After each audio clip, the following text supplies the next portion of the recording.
ඔයාලා හැමදෙනාටම සුබ දවසක්. අනුෂි කුණතිලක YouTube channel එකෙන් මම අද ඔයගොල්ලොත් එක්ක කතා කරන්න සූදානම් වෙන්නේ මේ සිදුවීමට යන සෙනසුරු මාර්ග පිළිබඳව. මේ වෙනකොට ඔයාලා හැමදෙනෙක්ම දන්නවා ඇති මේ මාර්තු මාස 29 වෙනිදා සෙනසුරු මාරුවක් සිද්ධ වෙනවලු. මොකද්ද මේ සෙනසුරු මාරුව කියලා කියන්නේ? ඇයි අපි මේකට මේ තරම් බයක් දක්වන්නේ? කියලා පොඩ්ඩක් අපි විමසලා බලමු. සෙනසුරු ගැන එදා ඉඳන්ම අපේ සමාජයේ තියෙන්නේ ඒ තරම් හොඳ චිත්‍රයක් නෙමෙයි. ඒ මොකද සෙනසුරු ග්‍රහය මිනිස්සුන්ට හැම වෙලාවෙම නරකම ඇති කරන, ඒ වගේම අපල විපත් ගෙන දෙන ග්‍රහයක විදිහ තමයි මේ හැමෝම කතා කරන්නේ. ඉතින් මෙන්න මේ නිසා අපි කවුරුත් සෙනසුරුට හරියට බය වෙලා තමයි ඉන්නේ. ඇත්තටම අපි සෙනසුරට මේ තරම් බයක් දක්වන්න ඕනේද කියන ප්‍රශ්නේ අපි අපෙන්ම අහන්නේ.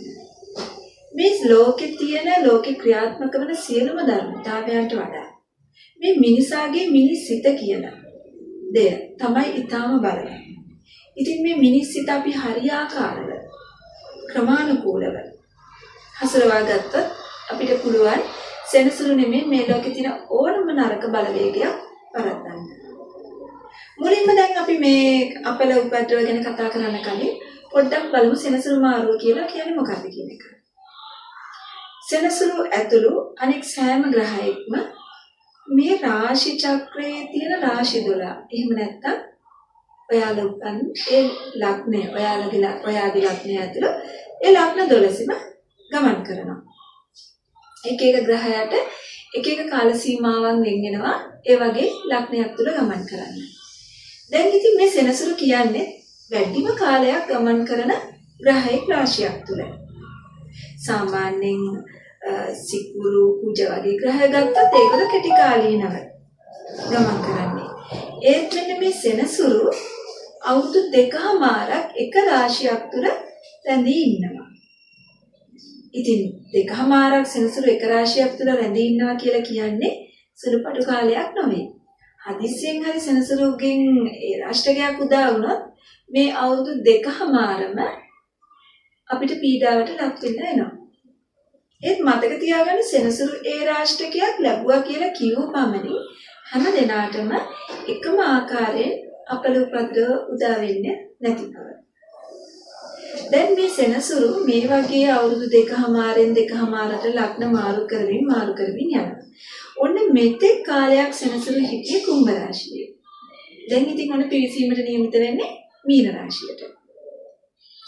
මීන රාශියට සෙනසුරු ආවම සමහරුන්ට හොඳයි, සමහරුන්ට නරකයි කියලා කියනවා.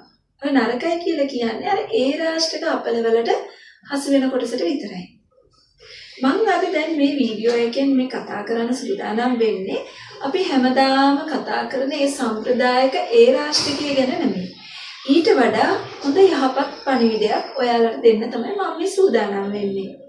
පණිවිඩය මොකක්ද කියලා කියනවා නම් කොහොමද අපි මේ සෙනසුරු අපල වලින් මිදෙන්නේ කියන කාරණය සම්බන්ධව. දැන් ඔයාලා අහලා තියෙන සෙනසුරු විෂ්ණු දෙවියන්ට බටකොළ කැවුවා කියන කතාව. ඒතර ඒකිනුත් අපිට පෙන්වන්නේ මේ සෙනසුරු අපලෙන් නම් කාටවත් මිදෙන්න බේරෙන්න බෑ කියන එක.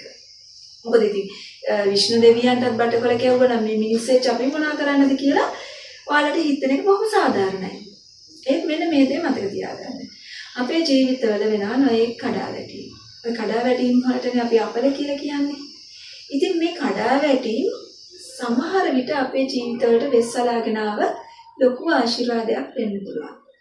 ඒක බොහෝ දුරට එහෙම තමයි. මේ විශ්වයේ කිසිම නරක දෙයක් අපිට දෙන්නේ නැහැ.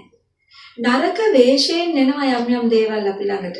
ඒ සියල්ල වෙස්සලාගෙන එන ආශිර්වාද. අනිත් කාරණේ තමයි මේ අපලයක් කියලා කියන්නේ අපි තථාගත ධර්මය පිළිපදින අය හැටියට අපි ඒක විශ්වාස කරනවා මේ අපි පෙර ආත්ම භාවයන් වලදී කරන ලද අකුසල කර්ම කියලා. ඉතින් මේ අකුසල කර්ම පළදීමේදී සමහර අකුසල කර්ම තියෙනවා අපිට වළක්වා ගන්න පුළුවන්. ඒත් සමහර ඒවා තියෙන හැම වළක්වා ගන්න හැකියාවක් ලැබෙන්නේ නැහැ. ඒක අපේ තිලෝගුරු බුදු පියාණන් වහන්සේට බලපාන ලද කාරණයක්. ඉතින් මෙන්න මේ නිසා අපි හැමෝම අටලෝ දහම ගැන ඒක අපි අපේ ජීවිතවලට ලං කරගන්න ඕනේ සංසිද්ධි අටලෝ දහම කියන එක ඒකට අපි මුහුණ දෙන්න යුතුයි. ඉතින් මේ වගේ සමහර අපල තියෙනවා අපිට ඇත්තටම මිදෙන්න පුළුවන් සමහර දේවල් මිදෙන්න බෑ. ඉතින් මිදෙන්න බැරි අපලයක් ආවම අනේ මේක සෙනසුරු අපලයක්ද කියලා විමසීමත් සහ මේ සෙනසුරු අපලයක් නිසා වුණු දෙයක් කියලා සෙනසුරුටම විතරක් ඔක්කොම බැන වැදිලා චෝදනා කරලා සිටීම සාධාරණ වෙන්නේ නැහැ. මම අර කිව්වනේ අපිට අපල තියනවා කියලා අපි දැනගත්තට පස්සෙ මොකද්ද අපිට කරන්න පුළුවන් ඒ වෙනුවෙන් එහෙම නැත්නම් අපල දුරු කර ගැනීම වෙනුවෙන් මොකද්ද කරන්නේ අපි ඒ වෙනුවෙන් පුළුවන් තරම් පින්දහම් කරන්න. දැන් මේ අපල කියලා කියන්නේ පෙර කරන ලද අකුසලයක්නේ. එහෙනම් අකුසල කර්ම වලින් මිදෙන්න ඒ සඳහා සුදුසු පින්දහම්. මිදීමේ ශක්තිය ලබා දෙන පින්දහම් කටයුතු වල දෙන්න. ඉතින් පින්දහම් කරන්න අපිට ලොකු මුදල් සමහරට ඕනේ කියලා කෙනෙකුට හිතෙන්න පුළුවන්. ඇත්තටම නැහැ. මොකුත් නෙමෙයි. අර අහසේ පියාසර කරන ඒ කුරුල්ලන්ට කෑම ටිකක් තියන්න. මේ ගෙදර විසි කරන වලන් හොදලා ඉතුරු වෙන ඉඳුල් බත් ටික ඒගොල්ලන්ට කන්න තියන්න. ඊට අමතරව දැන් මේ පායන කාලේ තමයි දැන් උදා වෙන්නේ. මේ මාර්තු මාසය, බක් මාසය කියන්නේ බොහොම තදින් අපේ රටට පායන කාලයක්. ඉරු රශ්මිය ඉතාම අධිකතර මේක සත්තුන්ටත් බලපානවා මිනිස්සුන්ට වගේම. අන්න මේ කාලය තුල අර ඉගිල්ලෙන සත්තුන්ට පානය කරන්න පෑන් බඳුනක් තියන්න. ඒගොල්ලන්ට දිය නාන්න පෑන් බඳුනක් තියන්න. මේවා ඉතාම කුසල් වැඩෙන අතිවිශාල පින්කම්. ඉතින් මේ දේවල් කරන්න ලොකුට මුදල් ඕනද? ඇත්තටම නෑ. ඊළඟට අපිට මොනවද කරන්න පුළුවන්? අපිට හැකියාවක් තියෙනවා නම් ප්‍රතිපරි පවුල හොයාගෙන ඒකට උදව් උපකාර කරන්න ඒ කට්ටියට ආහාර පාන දෙන්න, දුම් දෙන්න, මුදලින් ආධාර කරන්න, ගිලනුන්ට අප උපස්ථාන කරන්න, බෙහෙත් ලබා ගන්න උදව් කරන්න, ඊටත් අමතරව ඔය පාරේ ඉන්න දුගී මගේ යාචකයන්ට එක රුපියල් 10-20න් හරි කමක් නැහැ. කරන්න පුළුවන් ආකාරයේ උදව් උපකාර කරන්න. ඉතින් ඔන්න පින් වැඩෙන පින් කුසල්. මේ වගේ දේවල් ඒ වගේම තම තමන්ට හැකියාවක් තිබෙන පරිද්දෙන් ඊටත් ඉහළට යන පින්කම් ඊළඟට ඔයගලන්ට නිවාඩු පාඩුවක් ලැබුණාම තමන් අදහන ආගමික ස්ථාන වෙත යන්න ගිහිල්ලා හිත මනස සංසුන් කරගෙන එන්න. ඉතින් ඔය හැම දෙයින්ම වෙන්නේ කුසල් ධර්ම එකතු වෙනවා. ඒ වගේම අපේ මනස යම් කිසි නිවීමකට සෑහීමකටපත් වෙනවා. ඉතින් මේ දේවල් තුලින් අපිට පුළුවන් අර එන අපල උපද්‍රව වලට හොඳින් මුහුණ දෙන්න. ඒ වගේම හැම වෙලාවෙම ওই ධනාත්මක චින්තනය කියන එක ආරෝපණය කරගත යුතුයි. වෙන දෙයක් වුණා වේ නොවන දෙයක් නොවුණා වේ කියලා හිතාගෙන අපි ජීවත් වෙන්න ඕනේ. ගොඩක් අනාගතයට යන්න එපා, අතීතයට යන්නත් එපා. මේ වර්තමානයේ තුල ජීවත් වෙන්න.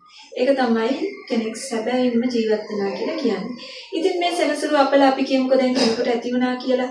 මං කිව්වේ අපල බාධක එනවා හරියට සුලි සුලඟක් වගේ, කුණාටුවක් වගේ. ඇවිල්ලා මේ කුණාටුව ආවම මොකද වෙන්නේ? සියලු සුන්බුන් දසාගෙන යනවා. ඉතින් එතන ඉඳලා මේ කුණාටුවකට අහු වෙච්ච කෙනෙක්ට වෙනවා කිසිම දෙයක් නැතුව අපහු නැගිටින්න. කොහොම හරි යා කුණාටු කාලය තුල අල්ලගෙන ඉන්නවනේ. ඒ අල්ලගෙන ඉඳලා තමයි අර කුණාටුව අවසන් වුණාට පස්සේ මෙයා නැගිටින්නේ.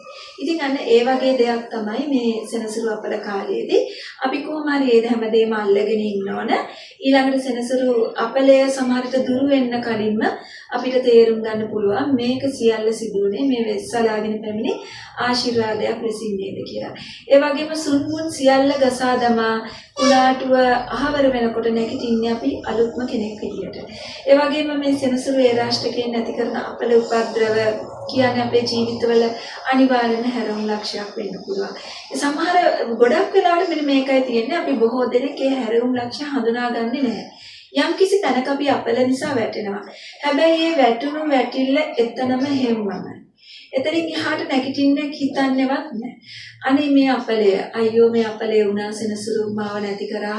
ඔන්න ඉතින් දැන් මං ඉවරයි කියලා තමයි බොහෝ දෙනෙක් හිතන්නේ. නමුත් Taman ඒක හරියට හිතලා මේක මගේ ජීවිතේ හැරවුම් ලක්ෂයක් නේද කියලා හිතලා ඇත්තට මේ හැරවුම් ලක්ෂයට අවතීර්ණ වෙනවා නම් මේ සෙනසුරු කියන්නේ අපි හැමෝටම හතුරෙක් නෙමේ මිතුරෙක් බවට පත් වෙනවා. එහෙම වුණොත් අපි කවුරුත් ඔය සෙනසුරු ඒ රාෂ්ට්‍රක වලට බය වෙන්නේ නැහැ. ඒත් එක්කම මේ සෙනසුරු කාලෙදී අපල උපද්‍රවත් එක්ක මේ වැටීම් තැලීම් තුවාල ඔන්න ලෙඩ රෝග අසනීප මානසික පීඩා හැමදේම දෙනවා කියලා කියනවා.